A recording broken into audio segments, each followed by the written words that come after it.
এমনই একটি সময় এখানে উপস্থিত হয়েছে। 2 সহস্রাধিক মানুষের তাজা প্রাণের বিনিময়ে এবং অন্ততপক্ষে 1010 মানুষের অঙ্গহানির বিনিময়ে এক রক্তক্ষয়ী সংগ্রামের মাস 3 দূরে দাঁড়িয়ে আপনাদের সামনে কথা বলছি। শহরের রাজপথ থেকে শহীদ আবু সাইদ, শহীদ মুগ্ধ, ওয়াসিমের ছোপ ছোপ রক্তের দাগ এখনো শুকিয়ে যায়নি। শহীদের পরিবারগুলো এখনো স্বাভাবিক জীবনে ফেরত আসতে পারেনি।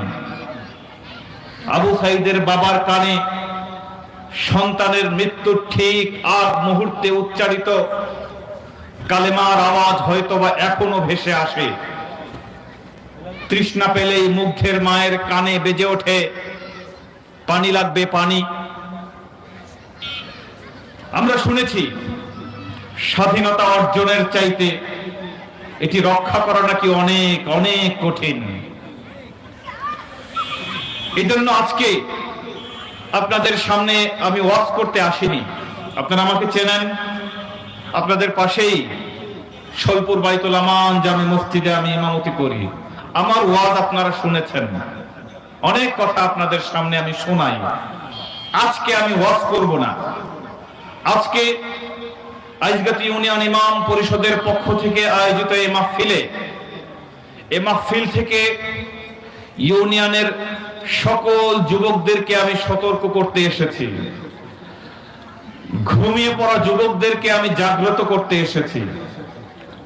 আপনারা পূর্ব দিগন্তে একটু তাকিয়ে দেখুন, আবারও পূর্ব দিগন্ত ঘন কালো মেঘে আচ্ছন্ন হয়ে পড়েছে।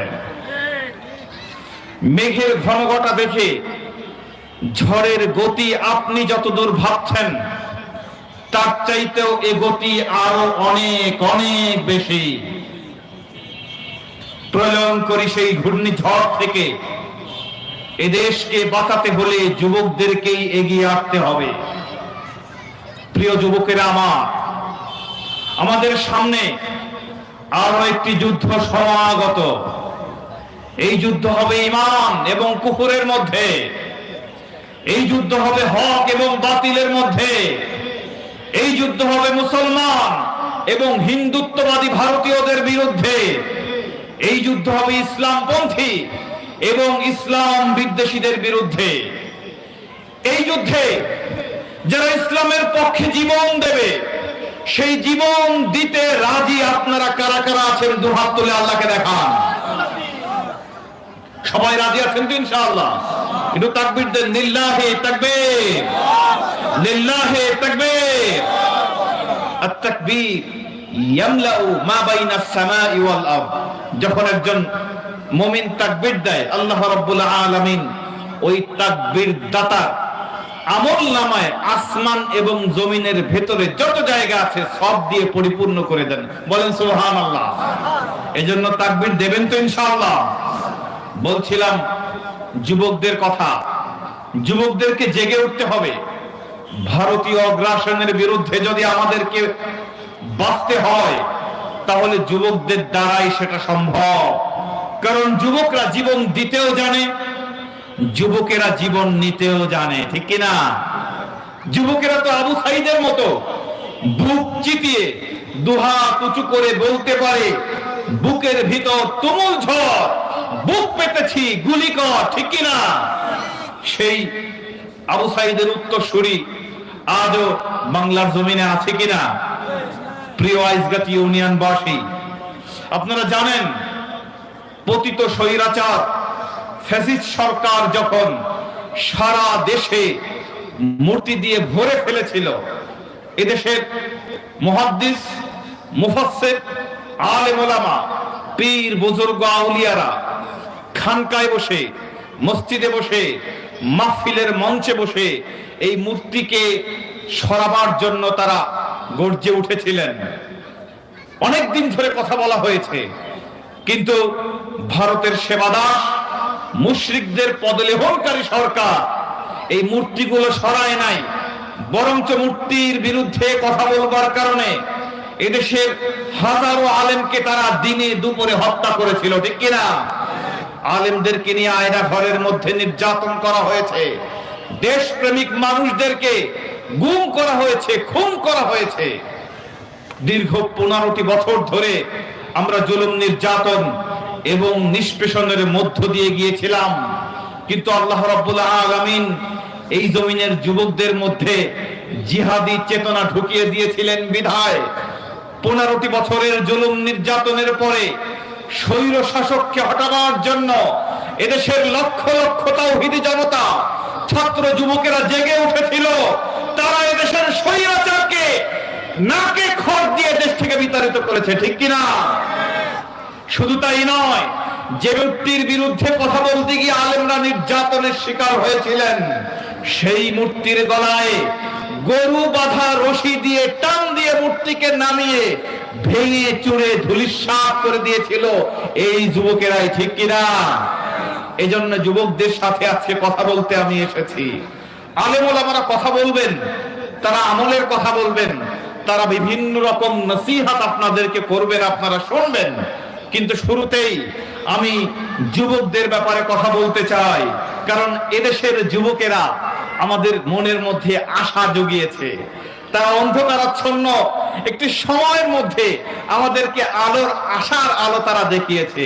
এই জন্যই আমরা যুবকদেরকে ভালোবাসি, যুবকদেরকে ভালোবাসতে হবে। রাসূল করিম সাল্লাল্লাহু আলাইহি ওয়াসাল্লাম তিনি যুবকদেরকে ভালোবাসতেন। বিশ্বনবী বলতেন, উসিকুম বিশ-শাবাবি খায়রা, উসিকুম বিশ-শাবাবি খায়রা, তোমরা যুবকদের ব্যাপারে কল্যাণকামী হও। কেননা যখন প্রতিকূল অবস্থায় মক্কার মধ্যে আমি ইসলামের দাওয়াত দিচ্ছিলাম, এই যুবকেরাই আমাকে সহযোগিতা করেছিল। আর মুরব্বীরা আবু জেহেল, উতবা, সাইবা, আবু সুফিয়ান এরা বিরোধিতা করেছিল। ফাখালাফানিয়া শুয়ুখ, মুরব্বীরা বিরোধিতা করেছিল আর যুবকেরা সহযোগিতা করেছিল। ওয়াহালাফানিয়া শাবাব, তারা মক্কার এক প্রান্ত থেকে অন্য প্রান্ত পর্যন্ত ইসলামের দাওয়াত পৌঁছে দেওয়ার জন্য আমাকে সহযোগিতা করেছিল। এই জন্যই বিশ্বনবী যুবকদেরকে ভালোবাসতেন। ও আজগাতি ইউনিয়নের প্রিয় যুবকেরা, তোমাদেরকে বিশ্বনবী ভালোবাসতেন। কেমন ছিল সে ভালোবাসা? তাফসিরে তাবারির মধ্যে হযরত জাবির ইবনে আব্দুল্লাহ আল বাজারি রাদিয়াল্লাহু তাআলা আনহু হাদিসের রাবী, তিনি বর্ণনা করছেন, একবার বিশ্বনবীর হুজরার মধ্যে কিছু সাহাবী একটি গুরুত্বপূর্ণ বিষয় পরামর্শ করবার জন্য আমরা ঢুকলাম ভিতরে। সকল সাহাবীরা আগে ভিতরে ঢুকেছে, আমি পেছনে পেছনে ঢুকলাম। ঢুকে দেখলাম আগে যারা ঢুকেছে তারা যার যার জায়গায় বসে গেছে, নতুন কোনো জায়গা নাই। বিশ্বনবী চাদর বিছিয়ে বসতে পারেন, এত বড় স্পর্ধা পৃথিবীর আর কার আছে? হযরতে জারির চাদরটাকে জড়িয়ে ধরলেন। তিনি একবার বুকের সাথে জড়িয়ে ধরেন, একবার চোখে লাগান, একবার কপালে লাগান আর চুমু খান। চুমু খেয়ে বলছেন, ইয়া রাসূলুল্লাহ আকরামাকাল্লাহু ইয়া রাসূলুল্লাহ কামা আকরামতানি, হে নবী আপনি আমাকে আমার মতো একজন সাধারণ যুবককে আজকে যেভাবে সম্মানিত করলেন, আল্লাহ রাব্বুল আলামিন আপনাকে ওইভাবে সম্মানিত করুক। আ'আজ্জাকাল্লাহু ওয়া আ'আজ্জাকাল্লাহু ইয়া রাসূলুল্লাহ কামা আ'আযাসতানি, আপনি আমাকে যেভাবে মর্যাদা দিলেন, সাধারণ একজন মানুষ যুবককে যেভাবে আপনি আজকে মর্যাদা দিলেন, আল্লাহ রাব্বুল আলামিন মর্যাদার আসনে আপনাকেও একদিন ভূষিত করুক। বলেন সুবহানাল্লাহ। বিশ্বনবীর দিয়া চাদর হযরত জারির তিনি ধরতে বসতে পারেন নাই, মর্যাদা দিয়েছেন, সম্মান করেছেন। রাসূল করিম সাল্লাল্লাহু আলাইহি ওয়াসাল্লাম তিনি যুবকদেরকে সম্মান করতেন। আজগাতি ইউনিয়নের ও প্রিয় যুবকেরা, তোমাদেরকে এই কথাগুলো কেন বলছি? রাসূল করিম সাল্লাল্লাহু আলাইহি ওয়াসাল্লাম তোমাদেরকে যে সম্মান দিয়েছেন, মর্যাদা দিয়েছেন, নতুন করে কেন তোমাদেরকে স্মরণ করিয়ে দিচ্ছি? যুদ্ধের দামামা কিন্তু বাজতে শুরু করেছে। আমি গজওয়াতুল হিন্দের পদধ্বনি শুনতে পাচ্ছি। আজগাতি ইউনিয়নের প্রিয় যুবকেরা আমার, তোমরা ঘুমিয়ে থাকলেও পতিত স্বৈরাচারের দোসরেরা কিন্তু এখনো ঘুমিয়ে নাই। ভারত যাদেরকে দিয়ে এই দেশকে দাসত্বের শৃঙ্খলে আবদ্ধ করতে চেয়েছিল, ওই ভারত কিন্তু ঘুমিয়ে নাই। গত কয়েকদিন আগেও ভারতের দালাল, রয়ের এজেন্ট, ইসকন সদস্যদের দ্বারা আমাদের বাংলাদেশের যে সীমানা, কয়েকটা স্থল বন্দরে ওরা মিছিল করেছে, আমাদের সীমানায় ওরা আক্রমণ করেছে। আপনারা পেপার পত্রিকায় দেখাচ্ছেন। শুধু তাই নয়, বাংলাদেশের দূতাবাস ভারতে যেখানে যেখানে অবস্থান করছে ওই দূতাবাসেও তারা আক্রমণ করেছে এবং আমাদের রক্ত দিয়ে কেনা লাল সবুজের পতাকা ওরা ছিন্ন ভিন্ন করে দিয়েছে। এ খবর আপনারা শুনেছেন না? খবর শুনেছেন কিনা? গজওয়াতুল হিন্দের প্রতিধ্বনি এগুলা। ওরা স্লোগান তুলেছে, বাংলাদেশের বিভিন্ন অঞ্চলে ওরা মিছিল করে স্লোগান তুলেছে।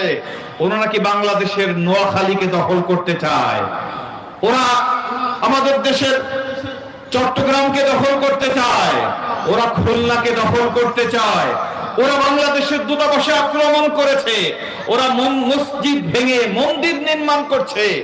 আমাদের লক্ষ লক্ষ তাওহীদি জনতার হৃদয়ের স্পন্দন আজমির শরীফের তলে নাকি ওদের মন্দির ছিল কবে, এই কথা বলে ভারতের আদালতে ওরা মামলা ঠুকে দিয়েছে। এই আজমির শরীফ নাকি ওরা ভাঙতে চায়। মুসলমানরা গরু জবেহ করবার অপরাধে মুসলিমদেরকে ওরা নির্বিচারে হত্যা করেছে।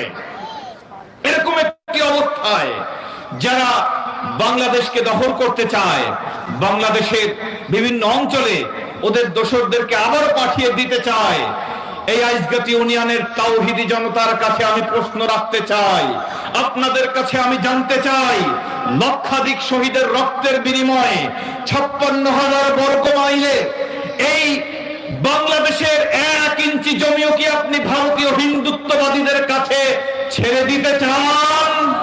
আপনারা কি ছেড়ে দেবেন? এদেশ শাহজালালের, এদেশ শাহ মাকদুমের, এদেশ হাজী শরিয়াতুল্লাহ, এদেশ শহীদ তিতুমীরের, এদেশ আল্লামা সাঈদীর, এদেশ মুগ্ধ এবং আবু সাঈদের, এদেশ মুসলমানের, এদেশ আমাদের। এই দেশের দিকে যদি ওরা চোখ তুলে তাকায়, সেই চোখ উপড়ে ফেলতে আমরা দ্বিধা করব না। ঠিক কিনা জোরে বলেন?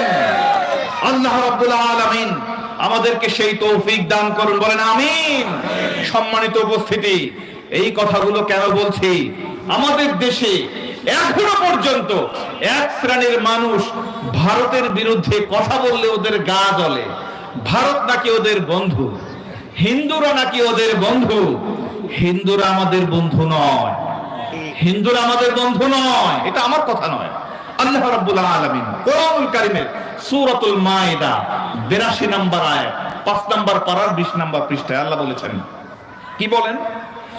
তিনি বলছেন লাতাজিদান্না আশাদ্দান নাসি আদাওয়াতাল লিল্লাযীনা আমানুল ইয়াহুদা ওয়াল্লাযীনা আশরাকু।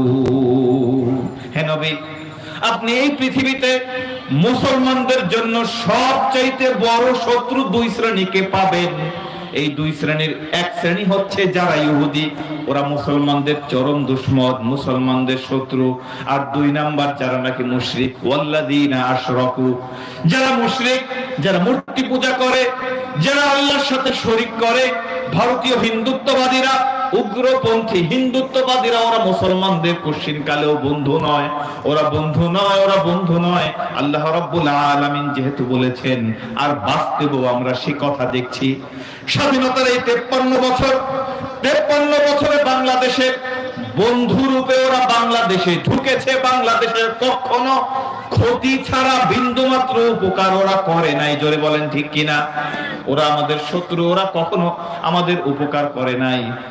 বিগত 15 বছরে ওরা বাংলাদেশের সেনাবাহিনীকে ধ্বংস করে দিয়েছে, ওরা সেনাবাহিনীকে ধ্বংস করেছে, ওরা এদেশের শিক্ষা ব্যবস্থাকে ধ্বংস করেছে, ওরা এদেশের লক্ষ হাজার হাজার আলেমদেরকে হত্যা করেছে, ওদের দালালদেরকে দিয়ে আমাদের দেশপ্রেমিক সাংবাদিকদেরকে গুম করেছে, খুন করেছে, দেশ থেকে তাড়িয়ে দিয়েছে। শুধু তাই নয়, সর্বশেষ নতুন যে ষড়যন্ত্র ওরা এঁটেছে, ওদের দোসরদেরকে যখন এদেশের তাওহীদি জনতারা দেশের বাহিরে পাঠিয়ে দিয়েছে, ওরা ইসকন নামক উগ্রবাদী এক হিন্দু সংগঠন দিয়ে এদেশের মুসলমানদের বিরুদ্ধে আবারও ষড়যন্ত্রের জাল ওরা বুনতে শুরু করেছে। জোরে বলেন ঠিক কিনা?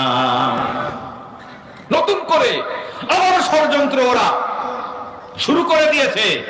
এই ষড়যন্ত্রের ধারাবাহিকতায় এই ষড়যন্ত্রের বিরুদ্ধে সোচ্চার কণ্ঠে, বজ্র কণ্ঠে আওয়াজ তুলেছিলেন একজন যুবক, শহীদ সাইফুল ইসলাম আলিফ, চট্টগ্রামের আদালত প্রাঙ্গণে।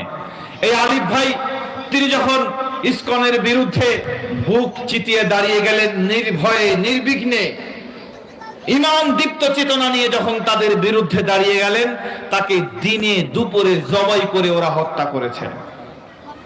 এই ভারতের বাংলাদেশের চট্টগ্রামের আদালতে মুসলমানের এই দেশে মুসলমানদেরকে ওরা হত্যা করে। ওরা রাষ্ট্রদ্রোহী মামলায় অভিযুক্ত চিন্ময় কৃষ্ণকে ওরা মুক্ত করতে চায়। ইসকনের আরেকজন নেতা, তাকে ওরা মুক্ত করতে চায়। আসলে মুসলমানরা, আমরা যারা মুসলমান দাবি করি যুবক, আমরা ওদের সকল ষড়যন্ত্রকে ছিন্ন করে দেব ইনশাআল্লাহ। জোরে বলেন না ইনশাআল্লাহ? আপনারা কি ভয় পাবেন? যদি ওদের ষড়যন্ত্রের বিরুদ্ধে সোচ্চার হতে গিয়ে যদি রক্ত দিতে হয় রক্ত দিতে রাজি আছেন? যদি জীবন দিতে হয় জীবন দিতে রাজি আছেন? কোন ভয় পাবেন? কোন ভয় আছে? বলেন লিল্লাহি তাকবীর, লিল্লাহি তাকবীর। কোনো ভয় নেই, কারণ মুমিন তার হারাবার কিছু নাই। মুমিন মরলেও লাভ, বাঁচলেও লাভ। মুমিন মরলেও লাভ, বাঁচলেও লাভ। রাসূল কারীম সাল্লাল্লাহু আলাইহি ওয়াসাল্লাম তিনি বলেছেন, আজাবান লিআমরিল মুমিন, মুমিনের প্রত্যেকটি বিষয় আমার কাছে আশ্চর্যজনক লাগে। কেননা ইন্না আমরাহু কুল্লাহু লাহু খায়রান, মুমিন যে কাজই করে না কেন, যে কাজই করুক না কেন, সেটা তার জন্য কল্যাণ বয়ে আনে। ইন আসাবাতহু দাররাউ, যখন মুমিনের উপরে কোন রকম বিপদ আপদ আসে, মুমিন কষ্ট পায়, ফাসাবারা, এবং সে ধৈর্য ধারণ করে, ফাকানা খায়রাল্লাহ, এই ধৈর্য ধারণের কারণে আল্লাহ রাব্বুল আলামিন এই বিপদটাকে তার জন্য কল্যাণের কারণ হিসেবে দাঁড় করিয়ে দেন। জোরে বলেন সুবহানাল্লাহ। ওয়া ইন আসাবাতহু সাররা, যখন মুমিন আনন্দ পায়, কোন রকম কল্যাণ তার দিকে ধাবিত হয়, ফাশাকারা, এবং মুমিন এই কল্যাণ পেয়ে, উপকার পেয়ে যখন সে শুকরিয়া আদায় করে, ফাকানা খায়রাল্লাহ, এই শুকরিয়া আদায় করাটাও তার জন্য উত্তম হয়ে যায়, এটা তার জন্য উপকারী হয়ে যায়। এইজন্য রাসূল কারীম সাল্লাল্লাহু আলাইহি ওয়াসাল্লাম বলেছেন, মুমিনের হারানোর কিছু নাই, তারা মরলেও লাখ টাকা, বাঁচলেও লাখ টাকা। জোরে বলেন ঠিক কিনা? এই হাদিসের মধ্যে ফাসাবারা এসেছে, ধৈর্য। যখন বিপদ আসবে, যখন মুসিবত আসবে, তখন মুমিন ধৈর্য ধারণ করবে। এখন এই ধৈর্য ধরা, এই ধৈর্যকে অনেকে ব্যাখ্যা করে এভাবে যে আমার গালে এক গালে চড় মেরেছে, তাকে বললাম ভাই আপনি কি হাতে ব্যথা পেয়েছেন, আর এক গালে মারতে ইচ্ছা হয়, গালটা পাঠিয়ে দিই। এটা কিন্তু ধৈর্য নয়। ধৈর্য বলা হয় যখন আপনার দেশের একজনকে হত্যা করেছে, ওই একজনকে হত্যার বিনিময়ে আপনি মোকাবেলা করবেন তাদের বিরুদ্ধে, ওদের 10টাকে মারতে হবে, বুক চিতিয়ে দাঁড়িয়ে যেতে হবে। এর নামই হচ্ছে ধৈর্য। আল্লাহ রাব্বুল আলামিন কোরআনুল কারীমের মধ্যে বলেছেন, ইয়াকুম মিনকুম 20 সাবিরুনা ইয়াগলিবু মিআতাইন, যদি তোমরা মাত্র 20 জন ধৈর্যশীল দাঁড়িয়ে যাও, সীসা ঢালা প্রাচীরের মতো করে যদি কাফের মুশরিকদের বিরুদ্ধে দাঁড়িয়ে যাও, আল্লাহ রাব্বুল আলামিন 20 জনকে 200 কাফেরের বিরুদ্ধে বিজয় দান করবেন। জোরে বলেন সুবহানাল্লাহ। সুতরাং ভারতকে কি আমরা ভয় পাবো? ওদের 150 কোটি মানুষ আছে, আমরা কি ভয় পাবো? আমাদের দেশে 15 কোটি মুসলমান, যদি 15 কোটি মুসলমান হাতে গজারি নেয়, আর এই গজারি নিয়ে আল্লাহর উপরে ভরসা করে যদি ভারতের দিকে মার্চ করে, ওরা ভারত ছেড়ে বঙ্গোপসাগরে পালাতে বাধ্য হবে। এই ওয়াদা করেছেন আল্লাহ। ওয়াদা কে করেছেন? আল্লাহ রাব্বুল আলামিন বলেছেন মাত্র 20 জন 200 জনের উপরে বিজয় লাভ করবে। ধৈর্য ধারণ করতে হবে, সীসা ঢালা প্রাচীরের মতো দাঁড়িয়ে যেতে হবে। আমাকে যে সময় দেয়া হয়েছে, সময় শেষ হয়ে যাচ্ছে। আমরা বলছিলাম এই দেশ থেকে ওরা ইসলামকে নিশ্চিহ্ন করতে চায়, কিন্তু ইসলামকে এই জমিন থেকে নিশ্চিহ্ন করা যাবে। ইসলাম এ মাটির পরতে পরতে, ঘরে ঘরে, জনপদে ইসলাম এ জাতির 90% মানুষের অন্তরে ইসলাম নিয়ে ছিনিমিনি খেলে এমন শক্তি নেই। আর কিছু থাক আর না থাক, এদেশে ইসলাম থাকবে, ঠিক কিনা? ওরা ইসলামকে এদেশ থেকে নিশ্চিহ্ন করতে চেয়েছিল, কিন্তু আমরা তো আমাদের জীবনকে ইসলামের জন্য বিক্রি করে দিয়েছি। বলেন সুবহানাল্লাহ। কিসের জন্য বিক্রি করেছি? আমাদের জীবনকে, আমাদের জীবনকে আমরা বিক্রি করে দিয়েছি। আল্লাহ বলেছেন, ইন্নাল্লাহা আশতারা মিনাল মুমিনিনা আনফুসাহুম ওয়া আমওয়ালাহুম বিআন্না লাহুমুল জান্নাহ ইউকাতিলুনা ফি সাবিলিল্লাহি ফায়াকতুলুনা ওয়া ইউকতালুন। আল্লাহ বলেন, নিশ্চয় মুমিনরা জান্নাতের বিনিময়ে তাদের ঈমান, তাদের জীবন এবং সম্পদকে বিক্রি করে দিয়েছে। বিক্রি করেই তারা ক্ষান্ত হয় নাই। যেহেতু বিক্রি করেছে, এই ঈমানদাররা আল্লাহর জমিনে আল্লাহর দ্বীনকে প্রতিষ্ঠার জন্য ইয়াকাতিলুন, তারা সশস্ত্র লড়াই করে, তারা সশস্ত্র জিহাদ করবে, সংগ্রাম করবে। ইয়াকাতিলুনা ফি সাবিলিল্লাহ, আল্লাহর রাস্তায় তারা সশস্ত্র সংগ্রাম করবে, লড়াই করবে, মারামারি করবে। ফায়াকতুলুনা ওয়া ইয়াকতালুন, আর মারতে গিয়ে নিজে কখনো মরতে হবে আর ওদেরকেও মারতে হবে। এই মারামারি করতে কে বলেছেন? মারামারি করতে কে বলেছেন? আল্লাহ রাব্বুল আলামিন সশস্ত্র সংগ্রাম করতে বলেছেন, লড়াই করতে বলেছেন কাফের মুশরিকদের বিরুদ্ধে। যেই সকল কাফের মুশরিকরা আমাদের বিরুদ্ধে অস্ত্র তোলে, আমাদের বাংলাদেশের বিরুদ্ধে ষড়যন্ত্র করে, ওদের বিরুদ্ধে লড়াই করবার নির্দেশ কে দিয়েছেন? কে দিয়েছেন? এই জন্য আপনাকে আমাকে প্রস্তুতি গ্রহণ করতে হবে। আল্লাহ রাব্বুল আলামিন বলেছেন, ওয়া আইদ্দু লাহুম মাসতাতাতুম মিন কুওয়াতিন ওয়া মিন রিবাতিল খাইলি তুরহিবুনা বিহি আদুওয়াল্লাহি ওয়া আদুওয়াকুম। তোমরা প্রস্তুতি গ্রহণ করো, তোমরা প্রস্তুতি নাও। ওয়া আইদ্দু লাহুম মাসতাতাতুম, যতদূর সম্ভব। ও যুবকেরা, আল্লাহ রাব্বুল আলামিন কোরআনুল কারীমে তোমাদেরকে ডাক দিয়ে বলছেন, ও ইমানদার তাওহীদবাদী যুবকেরা, তোমরা প্রস্তুত হও যতদূর পর্যন্ত সম্ভব। মিন কুওয়াতিন, শক্তিশালী হও। ওয়া মিন রিবাতিল খাইলি, অস্ত্র শস্ত্র এগুলো তোমরা অর্জন করো। বাতিলের বিরুদ্ধে যুদ্ধ করবার জন্য এতটাই শক্তিশালী হও। তুরহিবুনা বিহি আদুওয়াল্লাহি ওয়া আদুওয়াকুম, তোমাদের প্রস্তুতি দেখে ওই আল্লাহর শত্রু আর তোমাদের শত্রু যারা, তারা যেন ভয়তে ওরা এই দেশ থেকে পালিয়ে যায়। বলেন ঠিক কিনা? এমন প্রস্তুতি নিতে হবে, এমন ভাবে যুবকেরা প্রস্তুত থাকবে যেন কাফেররা ভয়তে এই দেশ থেকে ওরা পালিয়ে যায়। ওদেরকে মানা লাগবে না, আমাদের প্রস্তুতি দেখেই ওরা ভয় পাবে। আপনারা সেই প্রস্তুতি নিতে রাজি আছেন তো ইনশাআল্লাহ? প্রিয় যুবকেরা আমার, শেষ করব, সর্বশেষ কথা আপনাদেরকে বলে যাই। আগামী 13 তারিখ ইসকনের সদস্যরা, বাংলাদেশে উগ্রবাদী হিন্দুত্ববাদীরা, ওরা আমাদের সার্কিট হাউস মাঠে ওরা জনসভা করতে চায়। ওরা এদেশকে ভারত বানাতে চায়, ওরা এদেশের মুসলমানদের বিরুদ্ধে যুদ্ধ করতে চায়। আগামী 13 তারিখ আমাদের সার্কিট হাউস ময়দানে ওরা সমবেত হতে চায়। আপনারা যারা তাওহীদি জনতা আছেন, মুসলমানের এই দেশে যারা বসবাস করেন, আপনাদের কাছে জানতে চাই, হিন্দুদের উগ্রবাদী হিন্দুত্ববাদী ইসকন সদস্যদের এই জনসভা কি আপনারা হতে দিতে চান?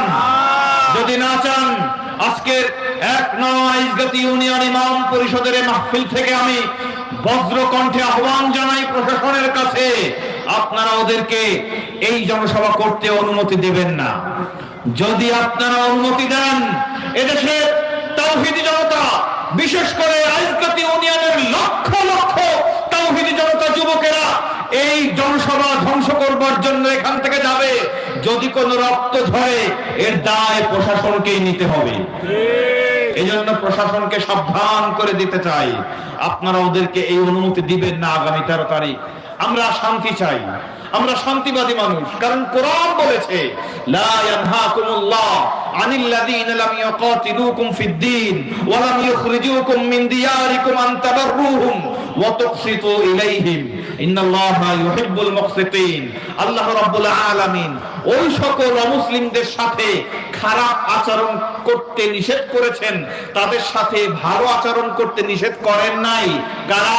যারা আমাদেরকে ঘর থেকে বের করে দিতে চায় না, যারা আমাদের বিরুদ্ধে ষড়যন্ত্র করে না, যারা আমাদের এই দেশের বিরুদ্ধে ষড়যন্ত্রের জাল বোনে না, তাদের সাথে খারাপ আচরণ করতে আল্লাহ রাব্বুল আলামিন নিষেধ করেছেন, তিনি ভালো আচরণ করতে বলেছেন। আমরা যারা সত্যিকার অর্থে নিরীহ অমুসলিম আছে দেশে, আমরা তাদেরকে এভাবে বসবাস করতে দিতে চাই, ডিমের মধ্যে কুসুম যেভাবে থাকে ওইভাবে তারা মুসলমান অধ্যুষিত অঞ্চলে তারা নিরাপদ থাকবে। কিন্তু যদি আমরা টের পাই যে আপনি তলে তলে ষড়যন্ত্র করছেন, আপনার এই ষড়যন্ত্রের হাত ভেঙে দেওয়ার জন্য এদেশের তাওহীদি জনতা সর্বদা প্রস্তুত আছে ইনশাআল্লাহ। আপনারা সবাই প্রস্তুত থাকবেন তো ইনশাআল্লাহ। আল্লাহ রাব্বুল আলামিন সবাইকে কবুল করে বলেন আমিন। হাযা মা ইনদি ওয়াল ইলমু ইনদাল্লাহ আলাইহি তাওয়াক্কালতু ওয়া ইলাইহি উনীব। আসসালামু আলাইকুম।